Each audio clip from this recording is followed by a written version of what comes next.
তারেক রহমানের দেশে ফেরাকে ঘিরে তৃণমূল থেকে কেন্দ্র পর্যন্ত দলটির নেতা কর্মীদের মধ্যে বইছে আনন্দ আর উদ্দীপনার ঢেউ। তার এই স্বদেশ প্রত্যাবর্তনকে ঐতিহাসিক ও স্মরণীয় করতে নানামুখী প্রস্তুতি নিয়েছে দলটি। রাজধানীর ৩০০ ফুটে গণসংবর্ধনা দেওয়ার জন্য ইতিমধ্যে মঞ্চ তৈরির কাজ শুরু করেছে দলটি।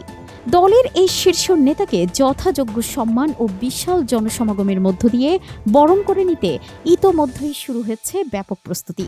সেদিন তার সংবর্ধনায় ২০ লাখেরও অধিক লোক জড়ো করার টার্গেট বিএনপির। দলটির কোনো নেতা বলছেন উপস্থিতি ৫০ লাখও ছুঁতে পারে।